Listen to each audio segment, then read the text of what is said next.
हमने अब तक अगर भारतवर्ष में बात करें लगभग 110 बच्चे हमारे इस प्रोग्राम के अंतर्गत विदेश जा चुके। पीआईटीपी तो केवल इंटर्नशिप का प्रोग्राम था। जापानीज गवर्नमेंट ने एक और प्रोग्राम लॉन्च किया, उसका नाम है SSW, स्पेसिफाइड स्किल डेवलपमेंट। उसमें जॉब के लिए तो दोनों में अंदर क्या है,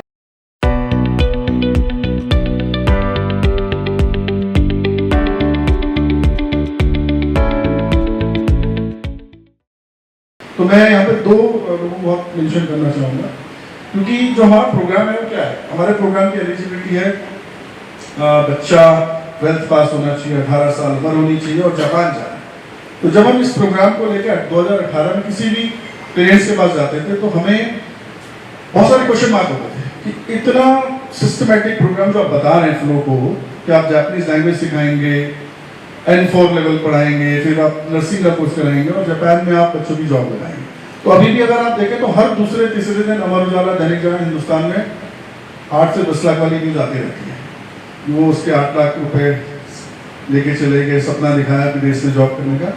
तो 2018 में जब नेहा कविता का सिलेक्शन हुआ, एक लड़की हमारी रुद्रप्रयाग की थी, उसका सिलेक्शन हो गया। जिस दिन उसकी फ्लाइट से उसके 10 दिन पहले मुझे उसके गाँव से पटवारी जी का फोन आया, फिर उसके रुद्रप्रयाग से थानेदार जी का फोन आ गया, फिर लोकल पॉलिटिकल लोगों का फोन आया कि आप ऐसा क्या कर रहे हैं कि ये 20 साल उम्र थी उस समय नेहा की, कि बच्ची जापान जा रही है, कौन सा प्रोग्राम है। तो ये देख के थोड़ा हमें वैसा भी लगा, लेकिन मुझे बहुत अच्छा भी लगा।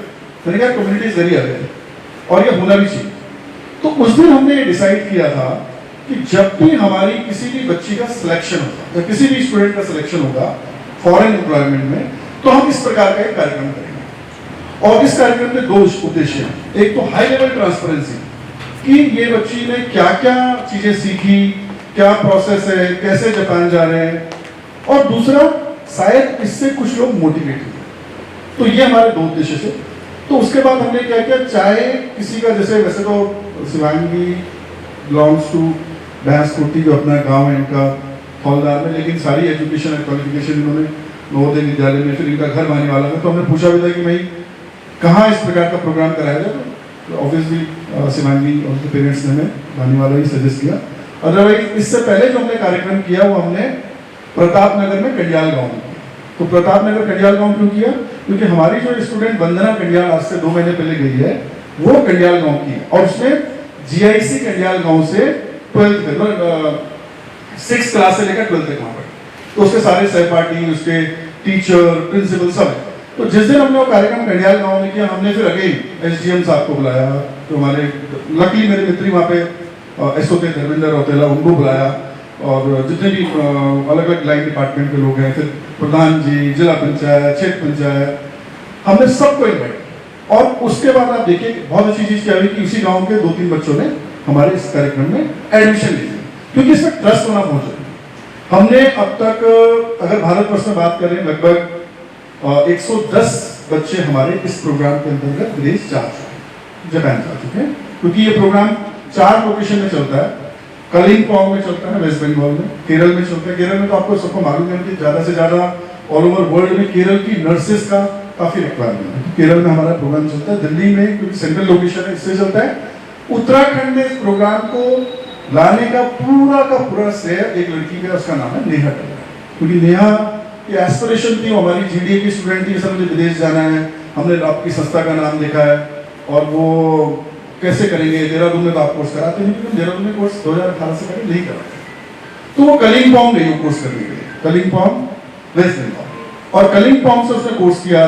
वो वहाँ से कलिंपोंग से पुणे जाती थी एग्जाम देने के लिए, क्योंकि इसका जो एग्जाम होता है, शिवांगी ने अगर बताया हुआ कहीं, इसका एग्जाम देहरादून में नहीं होता है, ऑनलाइन में नहीं होता है। इसका एग्जाम एम्बेसी में जाके होता है, जापानीज एम्बेसी में आपको जाना पड़ता है, वहाँ पे एग्जाम होता है, और सेलेक्टेड 3-4 लोकेशंस में होता है।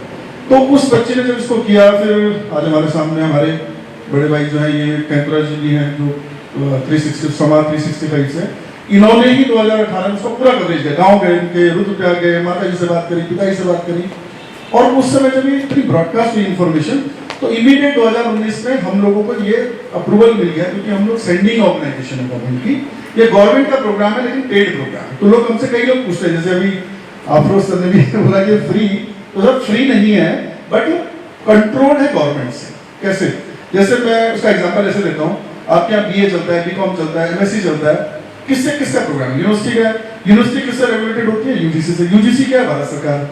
यही है सिस्टम। तो इस प्रोग्राम का भी यही है कि 2017 में government of India external affair ministry का एक MOU है जापानीज गवर्नमेंट के साथ कि जापान में इंटर्न्स को भेजा जाना है इंडिया से, मोर देन 20 सेक्टर्स। और वो इंटर्न्स क्यों भेजे जाने? क्योंकि जापान की टेक्नोलॉजी, प्रोसेसेस, सर्विसेज अच्छी है, बेटर कंट्री में। तो इंडियन गवर्नमेंट चाहती थी कि वहां बच्चा हमारा जाए इंटर्न के तौर पे, उस टाइम वहां सीखे और फिर वापस आए।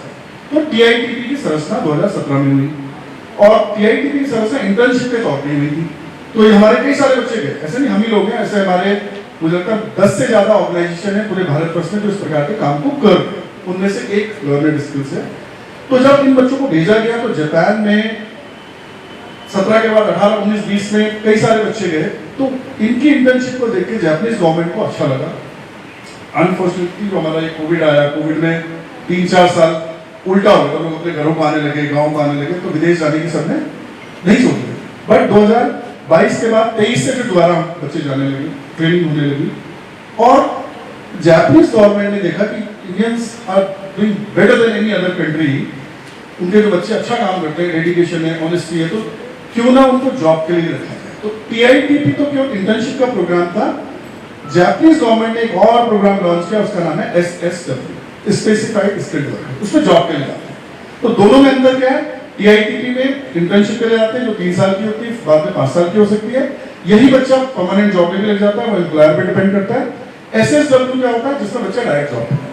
दोनों के एग्जाम में थोड़ा अंतर है। आपको TITP में केवल N4 और बेसिक नर्सिंग चाहिए, लेकिन SSW में आपको N4 भी चाहिए और जिस क्षेत्र में आप काम करना चाहते हैं उस क्षेत्र का भी एग्जाम होता है, जापानीज लैंग्वेज में भी होता है और इंग्लिश में भी होता है। तो ये दो बहुत बहुत अच्छी अपॉर्चुनिटी हमारे बच्चों के लिए है। तो जैसे मैं आपको बता रहा था कि नेहा का एक अचीवमेंट था कि उसके माध्यम से हमने इस प्रोग्राम को उत्तराखंड में लाने का प्रयास किया। हमें लगा कि हमारी पहाड़ के बच्चे इस प्रोग्राम को कर सकते हैं। तो फिर हमने थोड़ा, मैं एनालिटिकल बताता हूँ, डेटा बताता हूँ। एक पहला डेटा ये कि जो हमारी एवरेज एज है बच्चों की, जो हमारे 20 बच्चे गए उनकी एवरेज एज 22 साल है। तो ये बहुत बड़ा अचीवमेंट भी है, लेकिन चैलेंज ये है कि अगर हम किसी के पास भी जाते हैं, मान लीजिए सकलानी जी के पास गए, या हमारी और अचीवमेंट, हमारे साथ आंटी काम करती है पिछले 12 साल से, उनकी बेटी भी जापान में है, तो इन बच्चों की उम्र है 19-20 और इनको हम तैयार कर रहे हैं किसके लिए? फॉरेन लैंग्वेज के लिए और फॉरेन में जॉब के लिए। तो वो ट्रस्ट क्रिएट करना फैमिली के साथ, वो भी बहुत बड़ा टास्क होता है हमारे लिए। तो वो कई और के काउंसलिंग होती है, कई और की डिस्कशन होते हैं। जब फुल ट्रस्ट फैमिली की तरफ से आता है तभी बच्चा हमारे यहाँ एडमिशन लेता है। तो ये नेहा को जाता है अचीवमेंट। सेकेंड, अगर शिवांगी का अचीवमेंट हम कहें तो हमें लगता था ये प्रोग्राम लगभग 1.5 से 2 साल का है। क्यों? क्योंकि कई बार N4 एग्जाम देते देते बच्चा फेल भी होता है। एक बार फेल हुआ, दोबारा देगा, 3 बार देगा। एक प्रोसेस, इस प्रोसेस में लगभग 6-7-8 महीना लग जाता है। दूसरा प्रोसेस है कि इंटरव्यू। एक बार में इंटरव्यू ऐसा नहीं होता कि बच्चा क्रैक कर देगा। एम्प्लॉयर ऑनलाइन इंटरव्यू लेता है, उधर जापानीज है, इधर से स्टूडेंट है हमारा, तो हम तो बच्चों को पूरा अपॉर्चुनिटी देते हैं 3, 4, 5 जितने इंटरव्यू देना चाहे, बट कभी कभी इसमें समय लगता है। तो इस पूरे प्रोसेस में मैं एक बार आप सबसे रिक्वेस्ट करूंगा कि क्लैपिंग जरूर करें शिवांगी के लिए, जिसने रिकॉर्ड 1 मंथ में 8 महीने में इन्होंने सीखी लैंग्वेज, 8 ही महीने में से पहले ही एग्जाम को क्रैक किया एंड सी इज गोइंग, तो आपने सबसे फास्ट किया। आपकी इस पर क्या राय है, हमें कमेंट कर जरूर बताएं। इसके साथ ही आप हमारे YouTube चैनल को सब्सक्राइब कीजिए। आप हमें Facebook, Instagram, Twitter पर फॉलो भी कर सकते हैं और संवाद 365 के साथ एक क्लिक में जुड़ने के लिए डाउनलोड कीजिए संवाद 365